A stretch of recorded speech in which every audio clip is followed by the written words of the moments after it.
lines of, like we said, normalizing these discussions and conversations? Yeah, I think like most people, I have a family member with mental health issues, and that always made me very interested in the subject. And so when I got an opportunity to work with the department, I took it. Wonderful. Yes, and tell us more about your role as a legislative liaison. What do you do?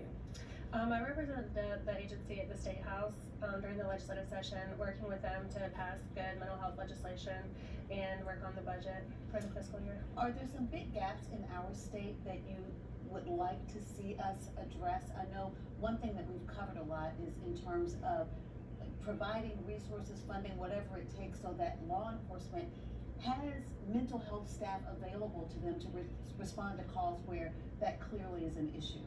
Yeah, we have some embedded clinicians around the state with law enforcement agencies. One thing that we would really like is funding to put those folks in more agencies around the state.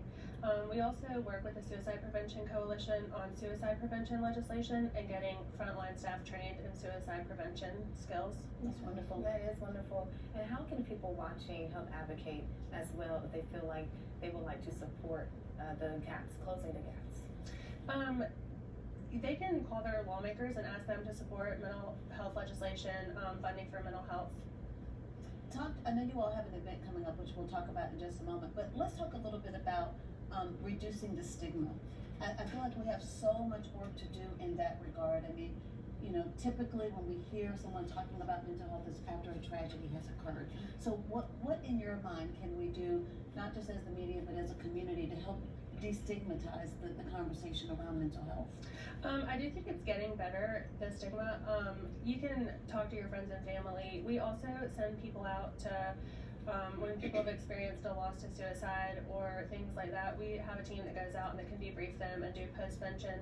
So reaching out to our agency or other mental health nonprofits around the state and finding out their support and their programs. I also want to talk about signs that people could look out for to know if someone's dealing with a depression or suicidal thoughts. I want to give some tips to our viewers. What would you tell them? I think the biggest thing would be a change in behavior, notice withdrawal.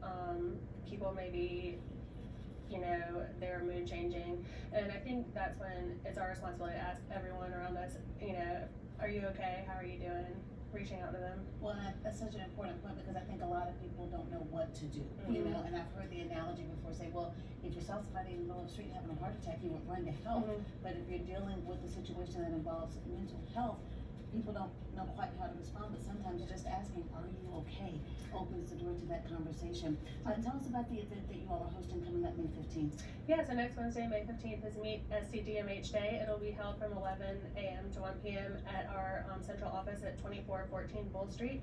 It's open to the public and any partners and stakeholders that want to come find out about our programs, our services, employment opportunities in the agency, and it'll be a fun event. I think that's good that folks can come out and learn about what the agency actually does, because hearing that it's a department you may think is only for like officials, or it may not be a place that the public really has access to.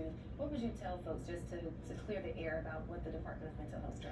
Yeah, we're here to serve everybody, whether you have insurance or not. We have 16 mental health centers around the state that serve all 46 counties. We have a mobile crisis program where people can call and get an assessment, and we have folks that can co-respond with law enforcement if someone's experiencing a crisis in the community.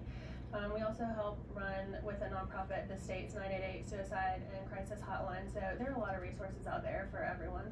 That's what I was going to say. What's the best way for people to connect with resources, just to see what's available? You know, because when you're in the middle of a crisis, you know, you don't have time to do that research. But for people who know that this is, like you said, if you have a family member or a loved one and you can see that they're struggling, what's the best way to find out about the wealth of resources available through your agency? I think the easiest thing to remember would be the 988 number. It's 3 numbers, of course, and those people that answer the phone are usually local in the state and could connect us to state resources, connect the callers. That's fantastic. Yes, thank Robin, thank you so much for the work that you do. We appreciate it. Thank you. Absolutely. We want to pull the details one more time.